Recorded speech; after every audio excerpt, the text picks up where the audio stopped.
تبارك الذي جعل في السماء بروجا وجعل فيها سراجا وقمرا منيرا وهو الذي جعل الليل والنهار خلفة لمن أراد أن يذكر أو أراد شكورا وعباد الرحمن الذين يمشون على الأرض هونا وإذا خاطبهم الجاهلون قالوا سلاما والذين يبيتون لربهم سجدا وقياما والذين يقولون ربنا اصرف عنا عذاب جهنم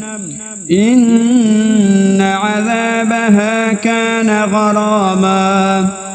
إنها ساءت مستقرا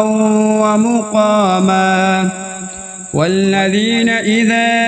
أنفقوا لم يسرفوا ولم يقتروا وكان بين ذلك قواما والذين لا يدعون مع الله إلها آخر ولا يقتلون النفس التي حرم الله إلا بالحق ولا يزنون ومن يفعل ذلك يلقى أثاما يضاعف له العذاب يوم القيامة ويخلد فيه مهانا إلا من تاب وآمن وعمل عملا صالحا فأولئك يبدل الله سيئاتهم حسنات وكان الله غفورا رحيما ومن تاب وعمل صالحا فإنه يتوب إلى الله متابا والذين لا يشهدون الزور وإذا مروا باللغو مروا كراما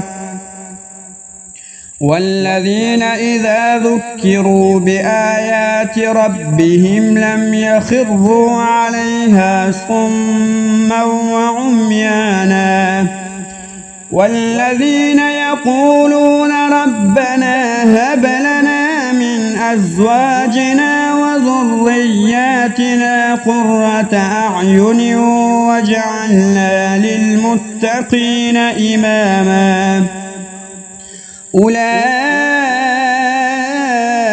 يجزون الغرفة بما صبروا ويلقون فيها تحية وسلاما خالدين فيها حسنت مستقرا ومقاما قل ما يعبأ بكم ربي لولا دعاؤكم فقد كذبتم فسوف يكون لزاما.